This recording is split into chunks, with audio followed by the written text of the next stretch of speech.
Welcome back to Veronica Live, and we're here with a Veronica Live regular, and we have former Congressman Geoff Davis from Kentucky joining us, and you are the managing partner of Republic Consulting. That just sounds so strong, Congressman, and you've actually been up in the swamp this week, so do tell what is going on. John and I have so many questions for you because the alligators are eating their own up there, so we've got to hear from you. Yeah, one of those alligators represents your congressional district too. So it's. I'm not a fan of our alligator, so I came up with a slogan last week that I'm done with Congressman Dunn. So I just don't feel like he's fighting for me. But you'll have to tell me if I'm wrong. I think he's referring to the other one. Oh, okay. Neil is actually understands the value of institutions, and okay. No, I'm talking about Mr. Gates, who continues to demonstrate a lack of character and strategic thought in terms of actually helping the country versus burnishing his personal reputation. But I'd say from my time there, the one thing that was, fascinating to see was, especially in the Republican conference, which the overwhelming number of members are pragmatic. They really resent what's being done by this group of about 15 to 20 members.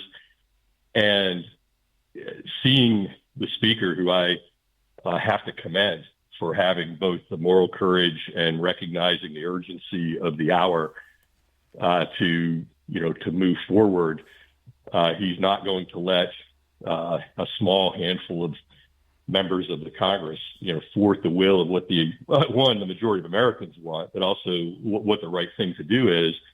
And he's, moved these bills in regular order, which was, some of the bomb throwers' requests, although they wanted to create, other constraints to passing, legislation that would have overwhelming support. But I think that what was unprecedented was the first time I've seen it, was Democrats came to bat yesterday on the Rules Committee, and then they passed overwhelmingly on the floor to begin debate on these pieces of legislation. And so from that standpoint, it's a positive. I think the one thing to say about this, having seen 6 rules be defeated, that means that this tiny little group, including a couple of members of the Rules Committee, essentially want to shut the Congress down, effectively empowering the executive branch to do what they want, and effectively empowering the minority too, by essentially having a political temper tantrum. And I'm glad they're going to move this legislation. I have 2 sons on active duty in the Army who are quite deployable because of what they do, and I don't see any need for them to be projected into a future conflict that we could have solved easily in advance.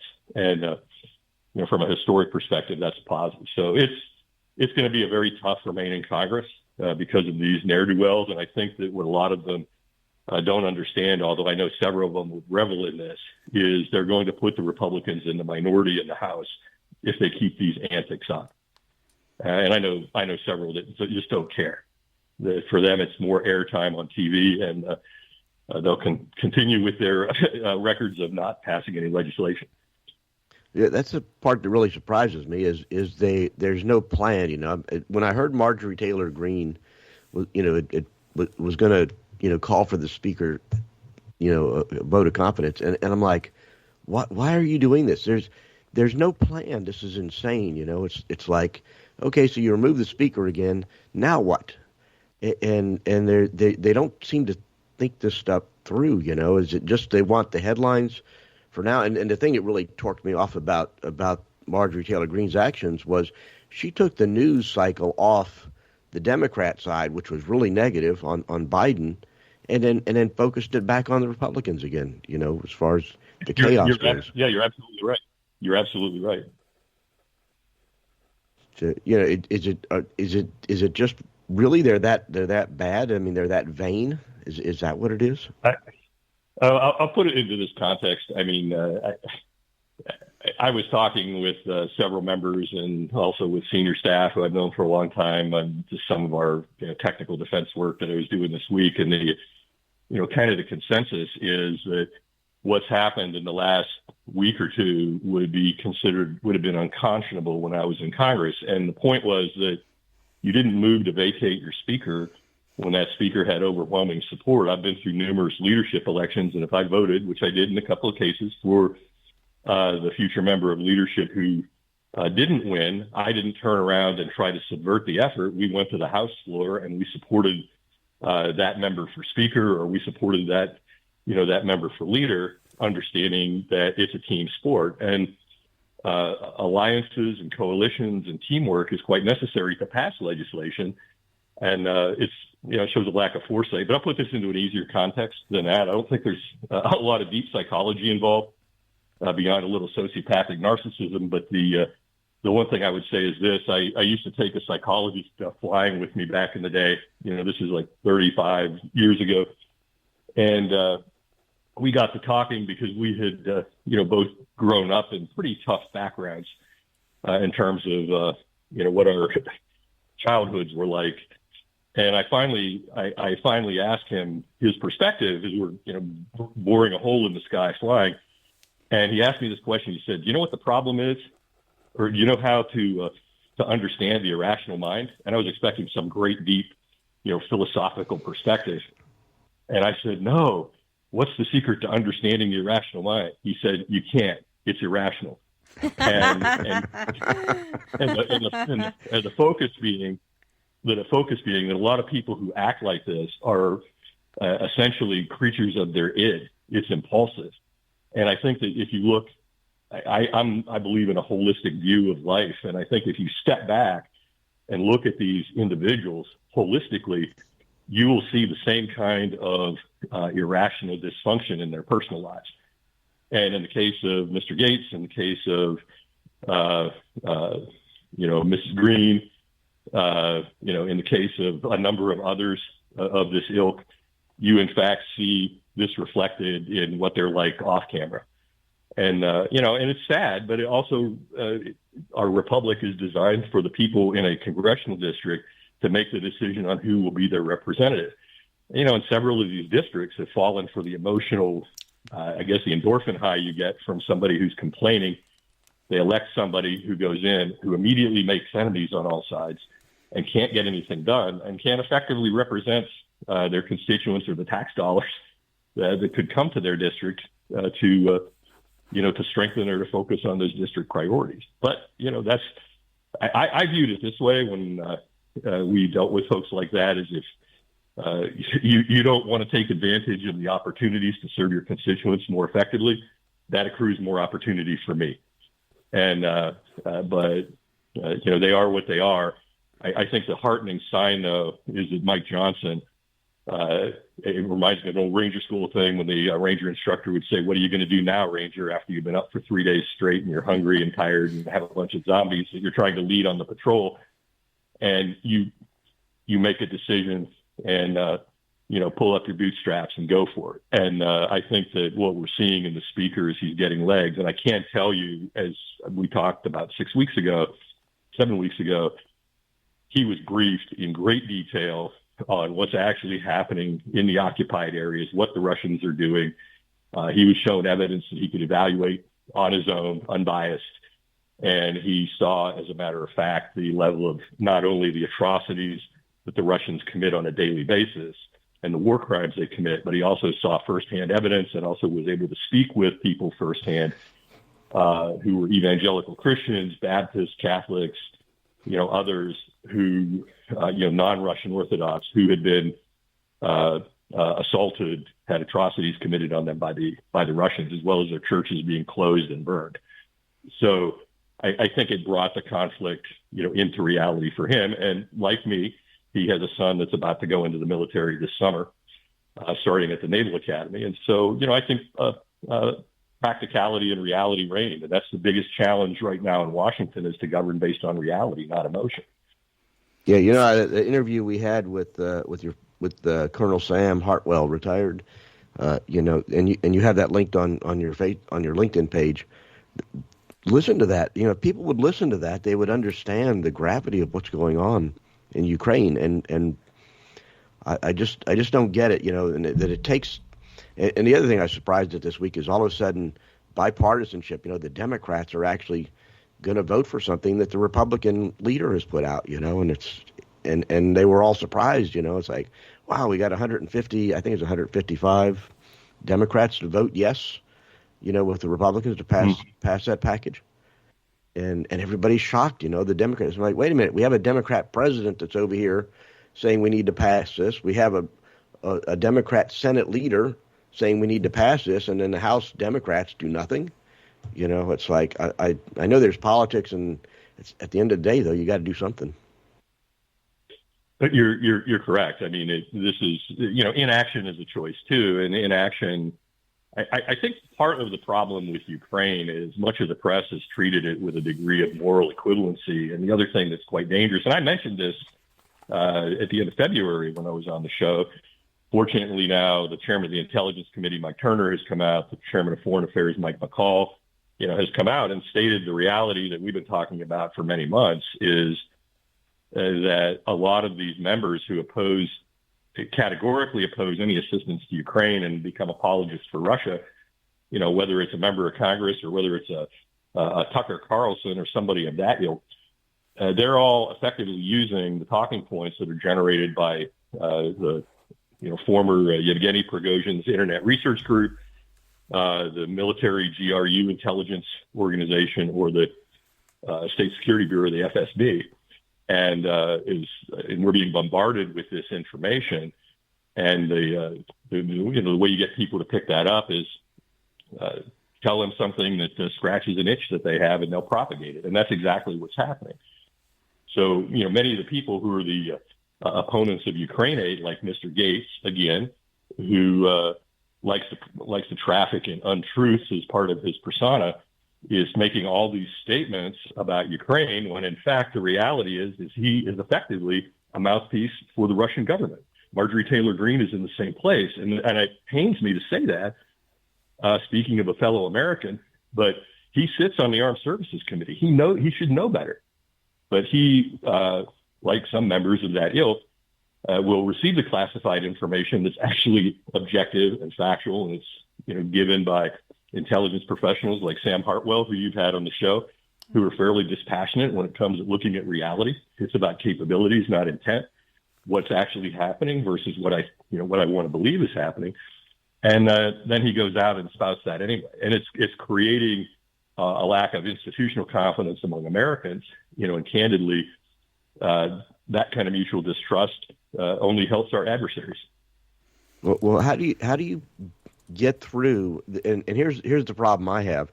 I'm against the funding. It's not because I don't think the Ukrainians need it. It's because we don't want them to win.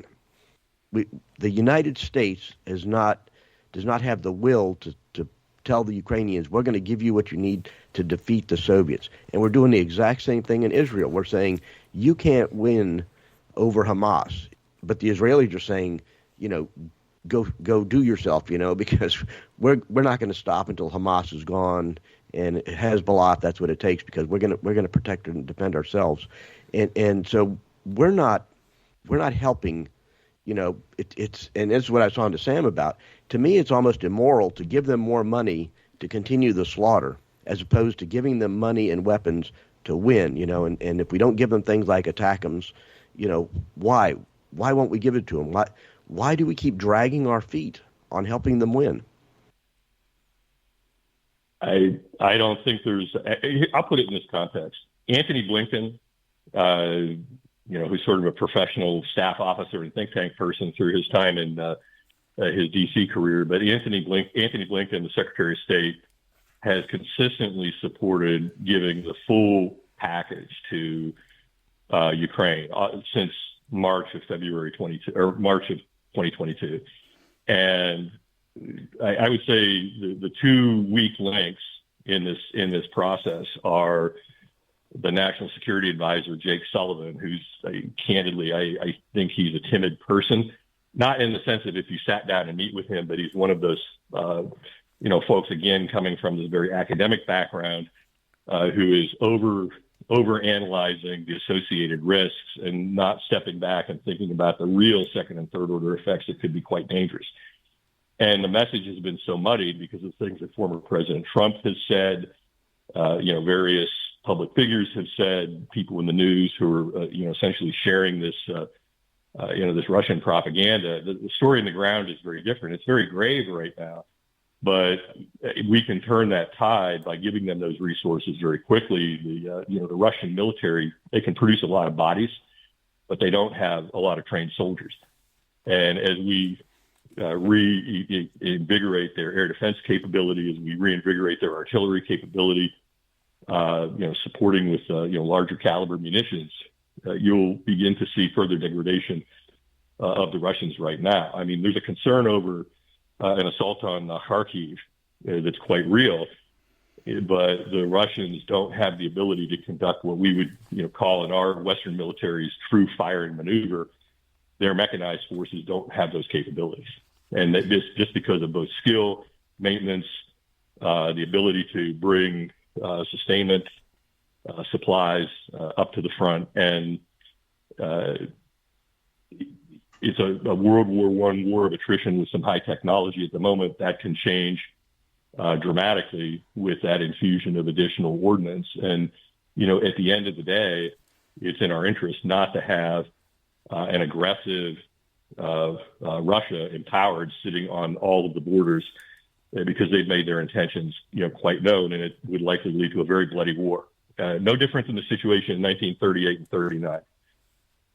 And so, I think we're doing the right thing, get these resources to them. And I think the NATO countries, to their credit, are waking up to the gravity of what's going on and taking steps internally. Several countries have committed large amounts of cash to reinvigorating their munitions industries, developing weapon systems and supporting that logistics and supply chain. So my question, Congressman, is 2 weeks ago, Secretary Blinken said that Ukraine was going to be joining NATO, and that was sort of Putin's red line. He didn't want that would cause World War III. So what were you thinking when this happened, and do you think this is going to be a catalyst to push us to a World War III, or is this a great endeavor to have them join NATO? Well, here's messages are exchanged for various reasons to be received by different audiences for different reasons.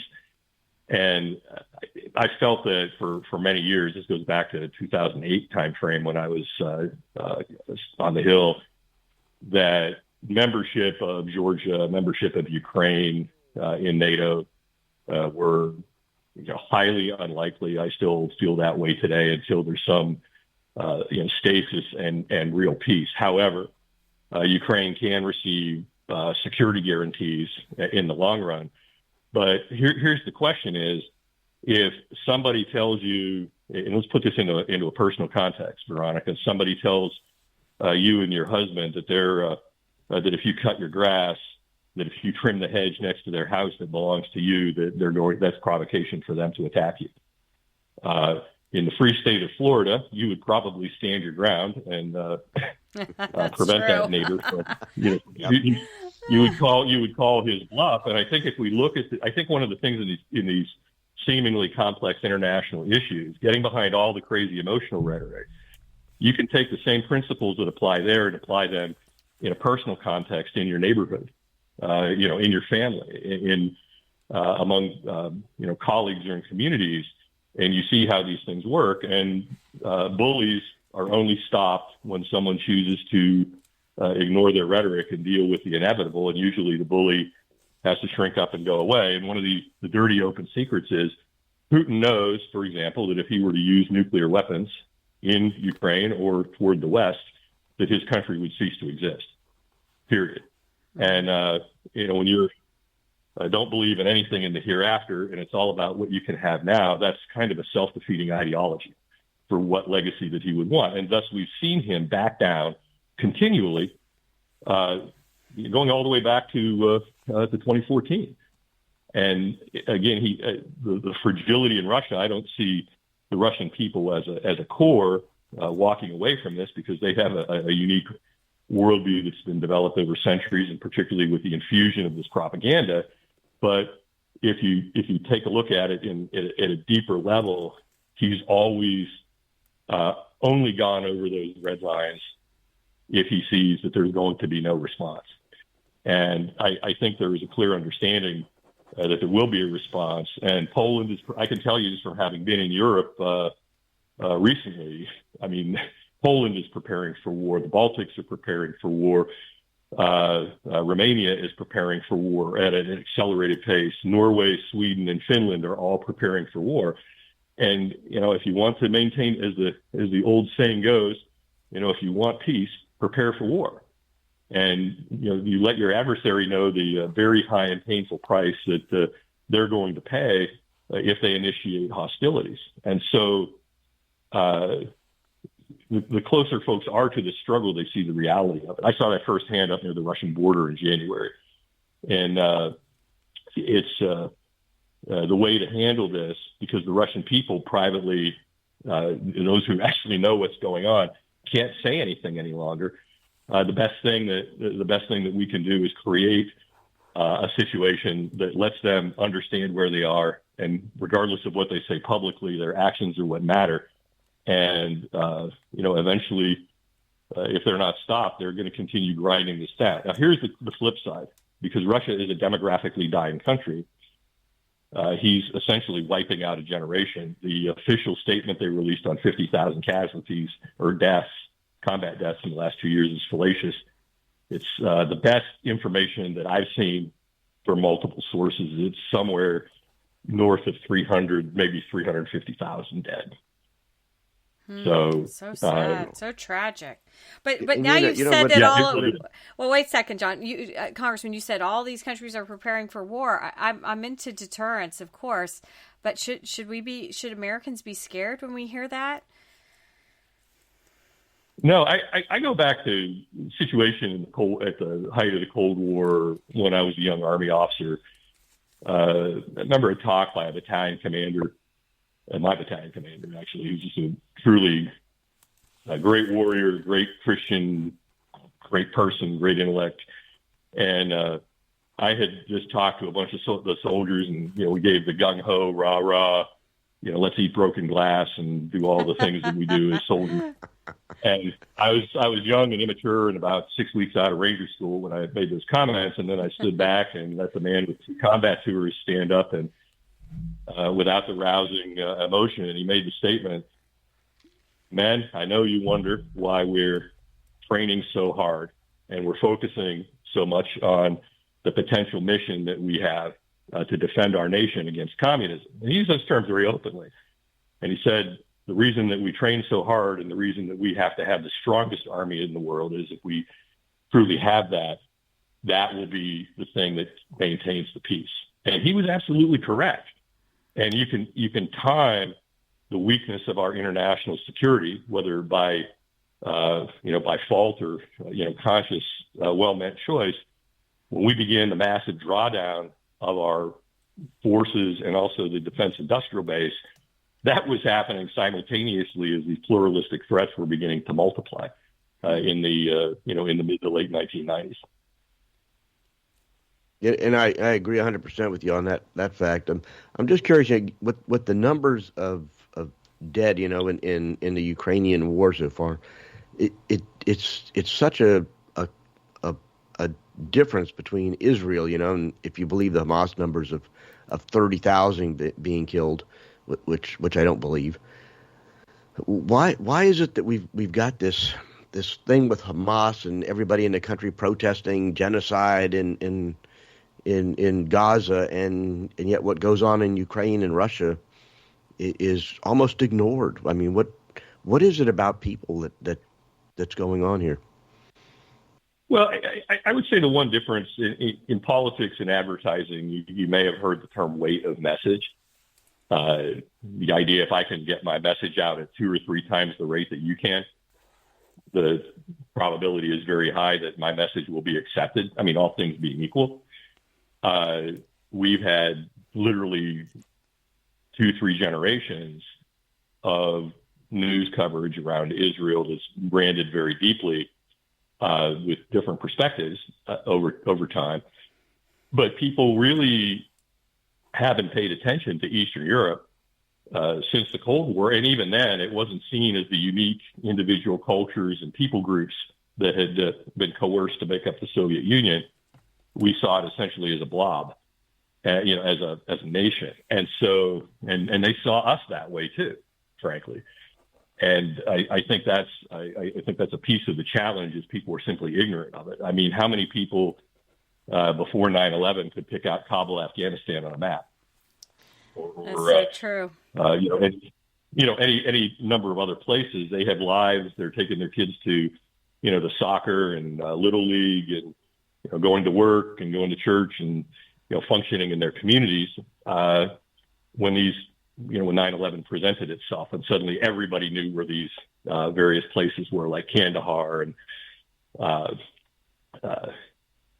places like that. So I think it's an awareness issue, and frankly, you bring into this mix the issue of faith in God, whether it's Christian or Judaism or Islam, and you incite further passions. Hopefully positively, and respectfully, but you have all of that that's been swirling around for, all of our lifetimes in that part of the world. I can remember as a freshman in high school, or actually a sophomore in high school, being glued to the TV every night and reading everything I could in October 1973 during that war. And that was when I became aware of that country and began studying the region and the issues and, Arabic issues and all of that. So it didn't take any study or education. The only reason I know about the region around the Donbass, Eastern Ukraine, Southern Russia in that area is I did an honors paper at West Point when I was a senior on small unit actions fighting in the Dnieper River Basin. So I kind of knew a number of these towns by rote when all of this happened, but it was still shocking to see it come to pass. And, looking back impassively, Putin had no idea the quality of his armed forces. He's essentially killed the entire army that went there 2 years ago. And they have adapted in certain areas. They've adapted in technologies. But at the same time, when the Ukrainians are fighting back, and this is the strange mixed messages, this is the Jake Sullivan and Joe Biden piece of it that come in, how dare they tell the Ukrainian government not to strike oil refineries in Russia proper? And they've hit a significant percentage of refineries to hinder operations over there, and they were concerned about the price of oil in the United States. To me, that's a market opportunity where the president could simply step up and say, we will make up the difference because we're now the largest oil and gas producer in the world, and thank you, environmental left, but we have a country to keep together and an economy to keep together, and we're going to produce gas and we're going to produce oil, and we're going to use our industrial might and leverage to maintain our national security and the security of our allies. But what do we do, though? We cancel natural gas permits for exports, and, we try to shut down oil production. It's all crazy. The president, he's throwing a fig leaf to the environmental left that can't do math and doesn't understand economics because they were taking strange courses in their university days. Right. You look at the reality of it. The reality of it is we need to use that infrastructure until other alternatives like nuclear energy get re-socialized and can be sustainable in the long run. But the reality is we have adversaries who don't care about that any more than the contradictory policies that have been announced on electric vehicles. And their stated number one adversary, the People's Republic of China, currently controls 98% of all the battery graphite that goes in every lithium-ion battery from cars to cell phones in the United States. That would, to me, suggest that you should reevaluate your strategic intent and what you're seeking to accomplish, as opposed to pandering to a particular interest group. I want to transition a little bit to Israel because we can talk to you all day, Congressman, because you're so amazing and worldly.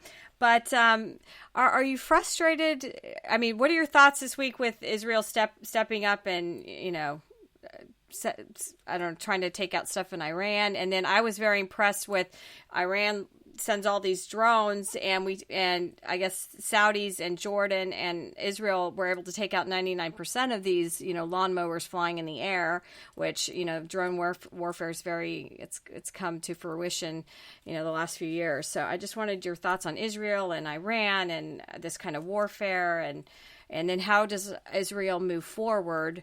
I was talking with I don't know, somebody that's Jewish, and he was saying he still wants a two-state, he wants it to be a two-state place over there. And I was kind of surprised. So all of your thoughts on that. Well, let's start with the tactical situation, the operational situation first, and we could get back to the territorial politics. Mm-hmm. Iran was, after the strike, and I personally believe that when Netanyahu, who would have had to have approved that strike on the Iranian embassy in Damascus, mm-hmm. The Mossad and Shin Bet are generally quite competent intelligence organizations, as we saw in 10/7. 9/11, no intelligence organization is perfect, but they generally do very creditable work. And in this particular case, they knew exactly what the likely second and third order consequences were going to be by attacking the embassy. The problem diplomatically in doing that is you remove, and I can understand arguments on all sides of this, but I'm just going to state it as a norm in international affairs. If you strike the sovereign territory of an embassy, that's like striking sovereign territory. And decisions then need to be made in terms of how you're going to handle the second and third order effects of that. We've had embassy attacks in the past, and avoided going into a total war situation as a result of that. So when they made that decision, they knew that there was going to be an Iranian reaction. There had to be, because politically, what it created was a challenge for what I'd consider an already fragile, clerical leadership establishment in Iran, and demanding action to a point. I saw a meme last Thursday that was an Iranian gentleman addressing Grand Ayatollah Ali Khamenei, and it was in Farsi, but it was him handing a pair of testicles to the Ayatollah. Basically asking if he needed that to defend the country's honor. And what that should tell you, were they Biden's testicles? That was my question, Congressman. No. I think the point though is what it shows is that you really have you have this bubbling pluralistic society underneath there, and there are people with a spectrum of views. And in this case, their coalition is kept together by hardliners. And if you lose the confidence of the hardliners, you lose your ability to govern. So they knew that they had to strike. It was a real attack. Make no mistake about that. It wasn't a fake attack, as some people were trying to liken it. The reality is that they sent, about 100 Shahed drones and about, 200, missiles of various types for that 330 number totally. First thing I would tell you is it could have been a devastatingly bad attack had all those, drones and rockets gotten to their targets in terms of collateral civilian damage, following the Russian model of kill innocent people versus soldier-to-soldier confrontation. And here's what actually happened, though. They telegraphed what they were going to do. They informed Jordan and Saudi Arabia. They informed Syria. Israel was informed back channel through European contacts, through the Swiss government, case in point, that this attack was coming. And there was an understanding, relatively speaking, about what the magnitude of the attack would be. And essentially, even though it was a real attack, it was kind of like throwing a baseball player, a championship hitter, a 60-mile-an-hour fastball. That's one you can handle, as opposed to 105-mile-an-hour slider or something like that. And the point here was that it enhanced the ability of the Israelis to defend it. And they were sending multiple messages to their home constituency. We're standing up to the evil Zionists. To the rest of the world, it's kind of, we're doing what we have to do. And even to Israel indirectly is, okay, we're attacking you, but we're telling you when we're coming and what we're using and blah, blah, blah. And so all of these systems were integrated, and the Jordanians and the Saudis participated in bringing down these systems when it violated their airspace, as well as American assets helping, British assets helping, and then the core of the Israeli system. And so, that said, now we're looking at what's the response going to be. It was clearly very embarrassing across the Islamic Republic for their country that they, in effect, were being now perceived as throwing their best punch, which they hadn't. And now the Israelis are coming back. And, my understanding of the attack, it was very much a precise attack, but it proved several things with the platforms that were used. They validated some stealth technology. They validated the ability to control cruise missiles that were remotely launched and redirect them to specific targets en route. And they took out some key facilities, radar detection, EW, and Air Force facilities in that base near Isfahan. And so the meta message, while the world was saying, oh, Israel was restrained, they were being calm, the message that was sent was, if I can put this in more of a street vernacular without the profanity, is, okay, you gave it your best shot, and we kicked your butt there. And by the way, with this raid the other day, we proved that we can reach out and touch you, and you don't even know we're coming. And to the delight of those in the West who have integrated many of these platforms, we saw very quickly that we can defeat every current Russian electronic warfare and radar platform system that's out there. Oh, good. And okay. And the other country who was watching all of this quite aghast as they were after the Iraqis were swept off the table in Desert Storm are the Russians, and they're seeing once again is the factor of bluster or bloviation versus actual technical military capability is quite different. Well, it's interesting. I thought the first thing that came to my mind was, why did we give up Bagram Air Force Base, or the air base there, when this stuff started happening? General Scott Miller, they did not want to do that in Afghanistan. The leaders on the ground wanted to keep it. So that's a Lloyd Austin, Billy and Biden decision. Yeah. I'd heard that the U.S. had actually signaled through back channels to Iran that a limited attack on Israel would be acceptable, sort of the way they telegraphed that to Putin, about invading Ukraine. You think there's any truth to that? I don't know anything about that. I would highly doubt that representatives of the National Command Authority would convey a message like that.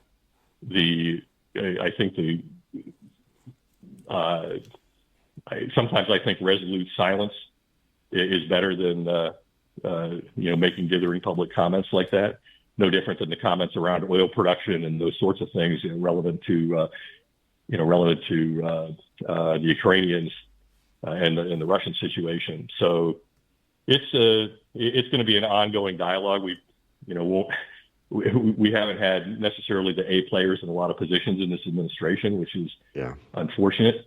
But ultimately, it all comes down to the man in the corner office and the ability to make rational decisions. And most importantly, that neither this president nor the last president had the ability to do this, but to go and rationally and calmly explain to the people of the United States why we have to make a choice for a difficult course of action and build broad unity and support for that. Whether you agree with one's politics or not, it's not the issue, but we need leaders who can do that, particularly when there's so much misinformation flying around. Switching to the second point on Israel and the two-state solution, I believe in an ideal world that is the optimal outcome.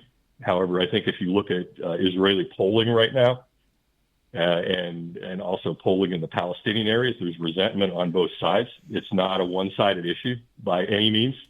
It's very much been a fight about land. It took on a religious flavor about 35 years ago, but it's always been about land and who has the right to control that land. And the windows were kind of blown by both sides in the 90s and the early 2000s. And we are in a difficult situation right now. I think it would be near impossible to have an effective two-state solution because to actually achieve that level of security and independence for the Palestinians would be perceived as a grave threat by many Israelis who were rather indifferent to the issue before 10/7.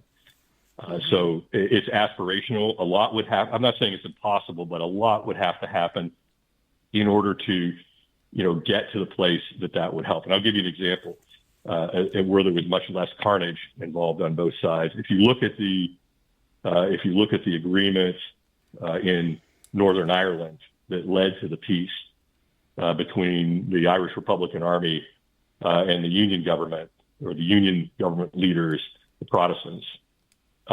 Eventually, they exhausted themselves, and a bridge literally was built of empathy among some of the negotiators who had lost family members and friends in this, and they were able, by sitting at the table, to experience each other's humanity, and that created the space for the compromise that's had peaceful relations there ever since. And that's what ultimately it would, I think, take an act of God. I don't know if it's reconcilable in that part of the world, but that would be what I think it takes to get there. And the conundrum, particularly, again, we talk about this in February, but Yahya Sinwar, who was the architect of the attacks, essentially a horror movie evil genius, knew the type of reaction that the visceral anger would incite from the Israeli side. And they have managed to change the media message and perception about, what's happening in the West Bank. Here's the conundrum. I mean, we understand the rage, and they understand the need for justice and eliminating Hamas, which only has about 4 functional battalions left stuffed underground in the area of Rafah. But they have to be dealt with. The unfortunate aspect of the optics of urban warfare, and I think we talked about this in the past too, is it's a high casualty affair. When the Israeli Special Operations Unit, I don't know if it was Yamam or Shetet 13 or Seret Maktal, but went in and got those 2 or 3 hostages out last month. What didn't catch a lot of media was 100 civilians were killed, as well as some Hamas folks in that. And I'm not getting into the price of a life or anything like that. I'm just saying is you have collateral second and third order effects that are fueled by this. And so, I think that I'll give you a parable when we talk about Israel that I think really fits this. So right before I was elected to Congress, I was doing a big farm harvest festival event in a rural county in what was soon to become my congressional district. And I had a constituent who used to send me letters to tell me that God would bless me if I publicly advocated for Palestinian genocide. And he didn't say that literally. It's like, oh no, I mean, he was thinking it's like Jesus said, people will tell you to, kill your relatives. I'm paraphrasing, and they'll think that they're doing God a favor. But, and I said, well, I don't really think that's the right approach, having served over there in the U.S. Army.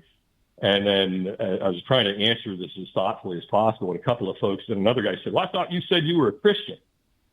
I thought you said you love Jesus. And I'm like, I do. I'm a Christ follower. I am a Christian. But I'm trying to explain the dynamics so that you can relate to this. And I was standing in this crowd thinking I was about to be, hard and feathered. And I finally said, I threw up a flare prayer to the Lord, and I said, Lord, give me some words. And just it came out of my mouth. The thought came. I looked at all these men and women, and I said, I pointed at one old guy, and I said, how long has your family been on your farm? And then he got the answer. He said, 150 years. So he'd been there since before his family had been there since before the Civil War. And I started going around, and almost everybody there, the vast majority, had at least 3 generations, if not more than a century, on their land. And I said, okay, that's very helpful. So let's take a look back. Kentucky was a border state in the Civil War. We had both armies, North and South, coming through. And as we all remembered, in parts of northern Kentucky, many of the Confederate sympathizers were people who felt driven from their homes when the Union Army came in. It wasn't as bad as it was in the, down in Tennessee or in the East Coast, but many of them moved to Russell, Kentucky in the South. And I said, so the war has ended now, and you suddenly found when this war was over and you come back home and you found a whole bunch of people from Ohio and Michigan and New York and Pennsylvania living on your farms, and they told you they weren't leaving, what would your reaction be? And the dude who asked me if I was actually a Christian said, "Why, of course, we'd kill them all." And the point is, that's the answer. It's about who has rights to the land. And if you have I've had these discussions with people all across the political spectrum throughout Israel and the Palestinian territories, and it comes down to that's the fundamental issue, and who can hold that. And and I'm going to make an editorial comment that may tick off some people, but I will say this: all this commentary and all this fraudulent stuff that passes for academic assessment that wants to call us or Israel or any any Western or Northern European country settler colonialist countries probably hasn't read very much history in their life, because every country in the world, including all of the people groups in that part of the world, established the gold standard for subjugating other people and taking over territory 2,000 or over 1,000 years ago. So there. So, Congressman Davis, I'm going to transition to rapid fire round because John and I have a lot to ask you about. So my rapid fire. I'm going to just throw out topics and have you talk on. But my first question is: do you have a clearance that you can still get briefed on intel forever as a congressman? I have no. I let my top secret go. I just didn't feel like paying all the money to keep it up. Okay. But most of the people I work with are TS. I do a tremendous amount of open source intelligence analysis, which I've done for years, and piece things together. And you can usually, the irony is, you can get about a 95% accurate picture through open source. Oh, no, I know that's true. I just didn't know if that was a gift they kept, they would brief you all. So rapid fire. So why don't we have a peace envoy that's really out there fighting on behalf of Israel and Ukraine so that we can end this? I just feel like we don't have one. Everything starts at the top. I believe personally, look at the president's ability to explain things to the American people. And again, we've had this problem for two presidencies in a row now. And whether you like or dislike Barack Obama or George W. Bush or Bill Clinton or George Bush 41 or Ronald Reagan, they could go in front of a camera or go in front of a group of people and explain with some degree of passion and empathy why they thought their solution was important for America, right or wrong. They had that ability to communicate. And we're in a different place right now nationally. My hope is that we have a leader that emerges that can actually do that for the American people. We may be waiting a few years before that happens, but nonetheless, that's what we need from. All right, FISA Bill. Are you a supporter? Yes, and here's why. Let me ask you a question, and then this will help color the FISA discussion.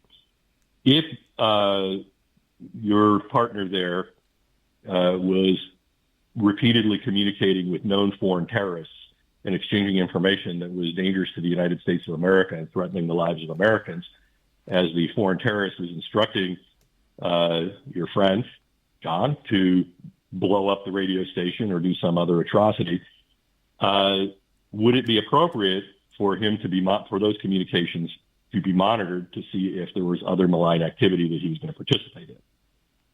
That's the question. Well, I heard another congressman say his analogy was if the roofer has a roofer working on your roof, then you get caught up as a customer in that, and you're just an innocent bystander, and now they're looking at you. And I haven't done anything wrong. Yeah, but the way that's not really true. The way this really works, I've been frustrated talking to some of these members who say this stuff in public, going back to when they were brand new members of Congress. Some people have actually true, genuine, principled reasons for disagreeing with it, understanding the risks associated with their position to the country.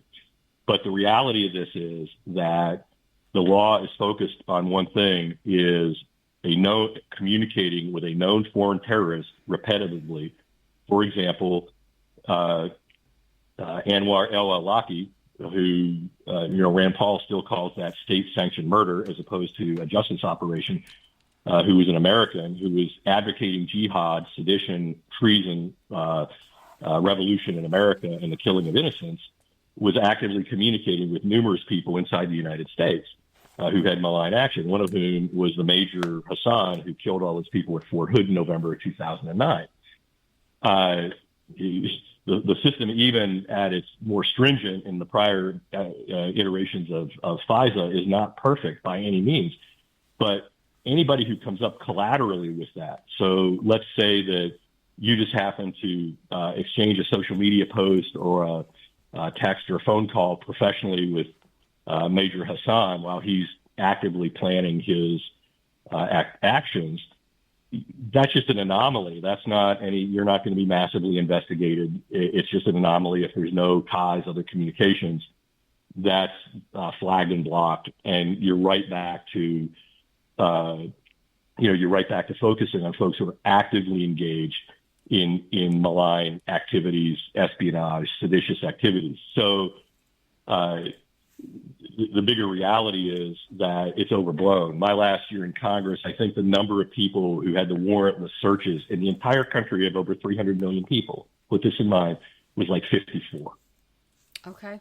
And we have active cells of Hamas disappeared into parts of this country, many of whom have come over the southern border and during this administration. We have, people of military age from other countries that are not friendly to us. That's on my next little list here. Well, the thing, Congressman, I'd like to get your opinion on. It's not. I'm not. The FISA concept. I'm for it. The problem is the safeguards are not in place. And I remember the debate on the Patriot Act. Going back and forth on that, and it was about the safeguards, and the fact that here you had the abuses of the FISA process, which have been brought to light, with the Trump stuff, and the lack of reaction by the FISA court to the abuses by the government and the misrepresentations. It's like the safeguards that they promised were there are not there, and nobody seems to care. And that's the problem I have with the law. Is it's the safeguard process that is completely broken or not being enforced. And can anything be done to remediate that? Well, I think that's a pretty broad statement. To say it's completely broken. The issue over the FBI investigation and the questions about, Russia collusion around Trump's campaign, it was too dysfunctional to conduct any collusion any more than it was possible to cheat on, through thousands of voting machines across the country. So let's bring this back to, operational reality. I'm bringing to operational reality, and that's you have an FBI lawyer that intentionally falsified a document, and nothing. He didn't go to prison. That's the case for something to me right there. That's the problem. Yeah, and I would say that there are plenty of places in the federal bureaucracy that need reforms. I think the deeper question is, and this is one of the challenges that both parties own, frankly, not just the false accusations against Republicans, but both parties own, is that because we've not kept the main thing, a lot of these institutions are allowed to be adrift, and Congress has abdicated so much power to the executive branch, hitting the easy button on legislation to get things passed, that the non-elected people are writing the rules and regulations that govern that policy. It's one of the reasons that I introduced the REINS Act back in October of 2009. That I think Kat Kammack is the sponsor of this Congress from up in northern Florida. And what that was designed to do, for example, was every major rule that is going to be enacted by an administration has to have an up or down vote by the Congress, and the president has to sign it. So you have a chain of accountability that the voters could look to, as opposed to some faceless bureaucrat in the EPA or the Department of Education or Health and Human Services. That's one point, and I think I trust implicitly the credibility of my friends who have served a long time on the Intelligence Committee. I know my own interactions, through the years. I will say one thing: Tucker Carlson made an inane statement that's floating around the web about how members of Congress tell them they're all terrified of the intelligence community and the intelligence agencies, and that's the farthest thing from the truth. That's complete hogwash. You get the odd, weird person that might do something, like the IRS dude up in Covington, Kentucky, that released some celebrity tax return information, but the reality is the institution overall, works quite well. That doesn't mean it doesn't need improved oversight, but I would not add additional complexity to that oversight, because that impedes the ability to, address deeper issues. And I'll give you a case in point. So because of an IT problem in Department of Homeland Security, among the many different databases they had that didn't function together at one time, this is going back over a decade, back when I was in the House, my wife, who's an Italian American by descent, born in New York City, was on the terrorist watch list for 3 years, and we got snagged every time we hit a checkpoint. And it turned out I was a bit animated about this, and came to find out that people who were Irish Americans were the ones suffering the most from these no-fly lists and things, because by marrying me, now Pat Davis had the name that matched a suspect from the IRA, a bomb maker, apparently from the 1970s when she was in high school. And so every time she traveled, that triggered this thing, and it brought it up and flagged it. And I followed her back. We came in from we were at a think tank trip over in Jordan, and we're literally standing between several national political leaders. I'm nobody, right? But standing between several well-known national political leaders. And I turned around, and she's gone, walking off with some guard. And I chased him back. And I said, "I'm going with you." And he goes, "Sir, you can't go back here." I said, "I think I can go back there based on my job." Bomb maker. But I came in there, and well, the first time it happened, to her credit, she would not say who she was in the sense of her background. They wanted to know what her job was, and she said, "I'm not answering any questions." Oh my gosh. And Pat's issue was, if they're going to take me, that means any citizen can be caught up in this. But what we came to find out the next time it happened, when I went back, I just said to the watch commander, I said, "Look," he was pretty nervous because having a member of leadership come in that you just pulled off the line for a potential security violation. And I said, hey, I got a question for you. You know that what I do for a living, and I'm not here to cause you a hassle, but I want to help you fix your problem, because clearly something's not right if you're grabbing, the middle-aged housewife of a Republican member of Congress who's a national security expert." And he looks at me and he smiles and he said, he was like, "Darn straight, sir," paraphrasing. And then he said, "I just want to tell you that 90% of the checks that we do, we already know by behavioral pattern recognition, are not threats to the country. But they have to pull them aside and go through these interrogations." And this officer agreed with me. In fact, I said, "What's the suggestion?" And he actually said something I talked out for a long time. He's improving the data integration. And a lot of people get caught because of glitches in the systems that are not modernized or not properly integrated. But the bigger reality is, in general, though, that our system is pretty effective. Not perfect, but it's pretty effective. And I would say, based on about 40 years of experience of being around various flavors of national security, I would say that overall, the people who are the practitioners, the frontline folks, are really just trying to do their jobs. And, when you find an abuse, to John's point, that should be prosecuted, period. No questions asked. And frankly, if there's damages or recompense, that needs to be given to a citizen if they've been, wrongly targeted. Okay. Well, our borders, a debacle, and then FBI Ray came out and said that, we've got some lone wolf worries, and we've got dangerous individuals. We've got, I think, the Chinese military plus all the gotaways. So just wanted your thought on the border, because, again, it comes back to all the billions of dollars we're giving to other countries, and our border is just wide open. It's a very dangerous situation. I think that Biden's pandering to the progressive left on this issue. Ultimately, citizenship needs to mean something. I think you may find a pathway to an effective solution by denying citizenship to people who want work permits here. But the reality is, and one thing that Joe Biden did say truthfully was about the killer from Georgia, or that happened in Georgia. during State of the Union when he made the comment that he's an illegal. I'll just quote Ronald Reagan: if somebody comes into the country without authorization, they're an illegal alien, period. Mm-hmm. And that doesn't mean that, that their humanity is demeaned because of that. It means that they violated United States law. And I mean, if I try to go into France illegally, guess what's going to happen to me? I will be captured and deported.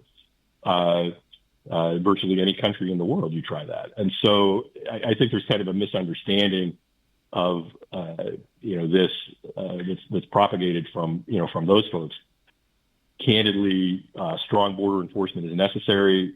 And again, despite the misinformation that was flying around a month or so ago, the Senate bill that came out with the immigration strictures that were put into it, particularly on controlling the southern border, limiting asylum applications, not permitting catch and release or release of asylum applicants into the economy. When I was in Congress, we couldn't get any of that done. We didn't have supermajorities in both chambers to be able to pass that kind of legislation. And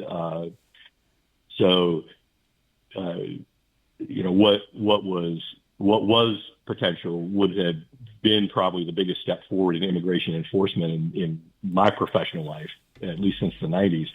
But that's not going to happen now. And so we are where we are, and we'll see what comes forward from this. I'd like to see HR 2 happen, but I don't see that happening because, again, politics is a game of math. You've got to get to 218, 60, and have a president to sign it. Right. And then what are your thoughts? We had this protest also that was chanting up in Michigan, "Death to America." And when people start chanting that, and, death to Israel, but death to America, I don't know. To me, that's kind of where free speech ends when you're in America to me. So I just wanted to hear what you were thinking about that.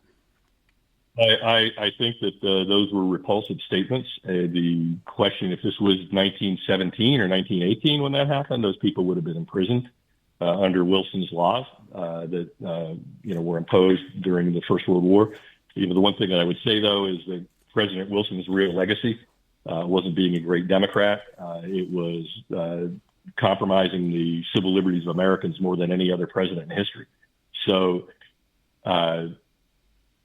I guess on the one hand, people have to have. I remember I was sitting across from Dave Petraeus at a hearing when some protesters from a really obnoxious group called Code Pink broke into the hearing room and were saying all kinds of awful things about American soldiers. And I had a West Point classmate sitting next to General Petraeus and a couple other friends of mine who were on the staff. And one got particularly animated, was clearly looking like he wanted to turn around and share what he really thought of those protesters. and General Petraeus, to his credit, I'll never forget this moment because it encapsulated what freedom of speech, meant to me in a powerful way. And he leaned back to his staff and he just put his hand up and he said, "Just remember, men, we serve so they can say what they want to say without fear." And so you've got that as a bookend in public. But let's look at what happened at Berkeley's law school a couple of weeks ago, when the dean of the law school, who actually is very close friends with a friend of mine in D.C., who's a Democrat, but he's a liberal Democrat. He's a First Amendment scholar. Not crazy from everything I understand, in the sense of like Ilhan Omar crazy, but let's step back and see what happened. Every year he would do 3 or 4 essentially progressive dinners where he'd bring the entire graduating law class over and allow them to, they'd have dinner at his house and they'd talk about the future. And it was sort of a way to thank them for their hard work and commend them on their, future careers in law. And it's a great honor, frankly, if you've got a national subject matter expert who wants to mentor you. And so a couple of turkeys came into that and were filming themselves and started a pro-Palestine, death to Israel, death to America protest in his house. Oh my and gosh. As one of the preeminent First Amendment scholars, he got up and told him, he said, "I want you to leave my house." And he said, "The bottom line is your right to free speech doesn't extend to my dining room." And so the question, ultimately becomes for us, the people, is not wanting to limit all freedom of speech, but maintain that in some kind of a context. I would not react well to a protester calling for the death of the country that gives you the right to spew the hatred that we do. So I think there might be some legal remedies in there somewhere.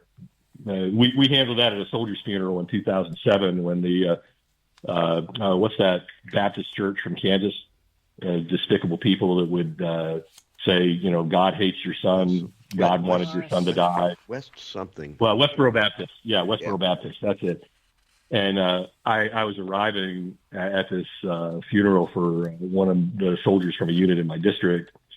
And it was a very tragic day. And as I was driving up, these people were lining up out on the road. And I walked up, I went inside, and I let some of the officers, Army officers who were there, know that this was happening. So we made sure the family didn't see any of this. The drapes were pulled on the windows. And I remember walking back out about 30 minutes later before the service began, and they were gone. And I walked up to the senior deputy from the Lexington Police Department, Fayette County, actually Sheriff's Department in Fayette County, Kentucky.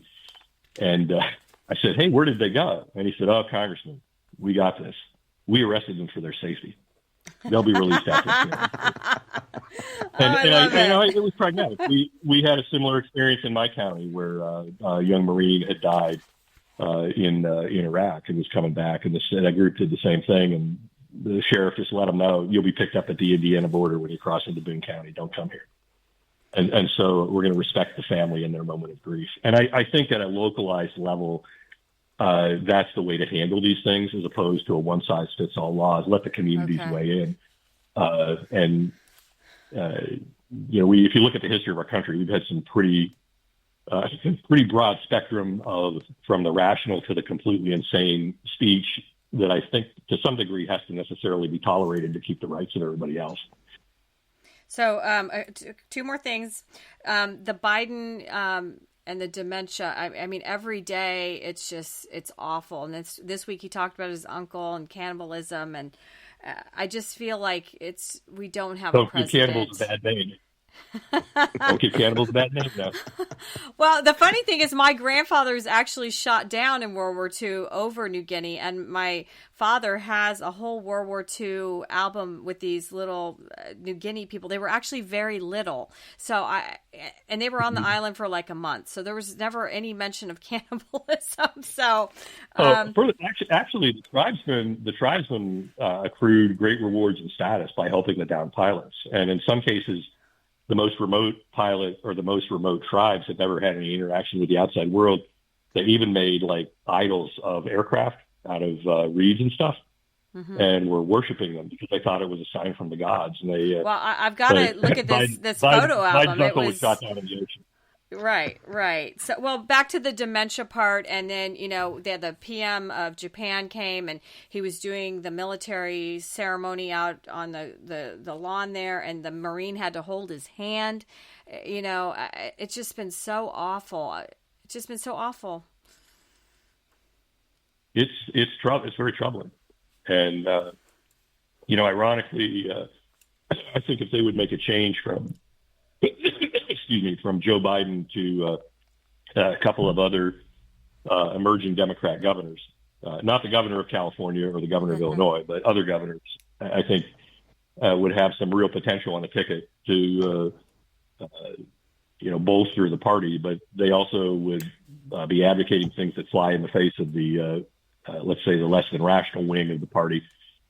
We are where we are. They're going to nominate him unless there's some kind of a health catastrophe between now and then. And let's be real.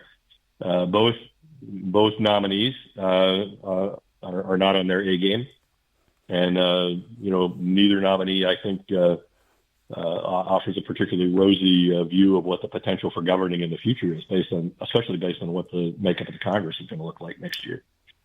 And then William Barr, who does not like Trump, came out and said he's voting for Trump now. So, what are we going to do, Congressman Davis? Because November is right around the corner, and these are the choices. And I feel like our country we're disintegrating with this Biden administration, from women athletes, trans men are taking their trophies, to all of these Trump trials are just getting in the way of everything. And I don't even know if they're truthful. When you hear all these, conservative lawyers, it's just kabuki theater. So how do we win November? He's not the perfect candidate, but I can't live, with $29 pot roasts and gas that's out of control and just inflation.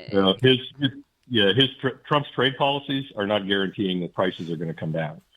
If he institutes the tariff regime he's talking about, inflation will come back with a vengeance. That's just economics. But I guess I'd put it in this context. I said this before on the show. I think neither alternative is especially positive for the country in the long run, and we've got to look beyond these two men. I will say this: that if I had I've seen a lot less happen to other public figures, but I would say that if I had several felony indictments, that would be problematic for my maintaining my support and credibility as a man of integrity and respecting the principles that I publicly espoused. And I think I may have shared this in the past on the show, but the biggest thing that we have a problem with in the country right now in both parties, and it's dominated by the fringes of both parties, is a deconstruction and abdication of dealing in objective shared truths. And so, you can talk to me all day long about your ability to fly, but if I'm not allowed to talk about gravity, which doesn't matter whether you believe in gravity or not, gravity believes in you, you're going to jump off that building and crash and burn into a smoking hole as opposed to, flying off into the sunset. And in that same vein, I spoke to 60 Army officers at a professional development session I do about every 6 months for the Army. And the one thing that came out in that, I had wondered if I'd get kicked out of the program, never be invited back. And it turned out to be the highest rated one of the talks I had given over the last 10 years with this group these groups. And I brought up this issue of objective truth and of the lack of it and how it's infecting so much of our institutions, so much of the military, so much of society. And these young people who are politically very diverse and ethnically very diverse, to a person, affirmed that what I recognize or what I shared with them, they felt was the ultimate macro problem, is we're not dealing in truth any longer. And that's part of the challenge. Is you can go to whatever makes you feel a certain way, but as John and I know as aviators, you certainly know as being in the Air Force too, is I have to trust the instruments, not what I feel. Right. Because if I trust how I feel, I'm going to die. So, Congressman Davis, you leave us on a high note for America and our future. And because you're fighting for it up in D.C., doing your consulting work. So can you leave us on a high note? I would say there's a center of mass of good people in D.C. The overwhelming majorities of the staffs in both parties, the overwhelming majority of members in both parties, we may disagree with the path to get there, but most people agree on what they want as a common welfare for the American people. And robust political debate has always been part. It's a little more heightened now with social media, but robust political debate is something we've always had in this country. And it's a steam valve that keeps us from a path to any kind of authoritarian government or loss of civil liberties, loss of our democracy and republic. And the things that I believe, as I look at the young generation coming up, I look at my sons and daughters, I look at many of their friends. Half my family is tied to the military, and of my 6 kids, and I look at what each of my children are doing. I look at friends' involvements, engagements in their communities, doing the things that make a difference one life at a time. And, those who are stepping up to volunteer from all kinds of backgrounds. I was up at Fort Bragg / Fort Liberty a few weeks ago, visiting soldiers up there. And I can tell you, I talk with those young men and women, and I'm encouraged. And I see hope for my country, that as long as we can, function based on truth, and not get off on these urban legends and myths and all. And I would tell you, and the one thing that I would say honestly is we've got to demand a higher standard in our leaders, period. It doesn't matter if Trump wants to go out and say he's being persecuted. I mean, he committed a felony if he took those documents to his house, period. And all the stuff that he did with that. people aren't talking about that. It's almost like there's a double standard because he says something and therefore he should be absolved when any of the rest of us listening to this would be prosecuted. And so, I think that is there political motivation in prosecutions? Yeah, political motivation in prosecutions has happened for 240 years in one vein or another, because there's always political implications when a public figure is involved. But we have to step back and look at the operating, mentality of what folks have done. And that goes on both sides. And I think that Biden and Trump have not been held accountable by their own parties for their ethical and personal shortfalls. And that's an indictment of, frankly, the American people, not of them, the fact that we would tolerate that behavior. And always a pleasure, Congressman Davis. Yeah. Always a pleasure. No, I just hope, November just seems so far away. And John and I read news all day. We're on social media, and it's so painful right now. And we're not even, we still have months to go. I don't even know how I'm going to, I know it's not a sprint, it's a marathon, but, and then are we going to be able to clean it up if we take the White House in November? Barring a black swan event, I'm going to give you my prediction. Okay, I think we're going to narrowly lose the House. I think we're going to lose the House. I think we're going to take the Senate back with maybe 51. Okay. Candidates like Carrie Lake in Arizona have committed seppuku over a number of issues, and she's not going to get that coalition back, I don't think. And we're going to have because of her behavior, we're going to elect, or the Arizonans are probably going to elect a socialist in Gallego out there. But we have a real chance to get to 51, maybe even 52 in the Senate. And I think, in all likelihood, if the current trends follow, again, short of a black swan event, I think that Biden probably will be very narrowly reelected in electoral college victory. Shoot. Okay. And it's just watching. No, I've overseen hundreds and hundreds of elections, and I'm just saying this is what the data is saying today. Okay. The public national poll is no better.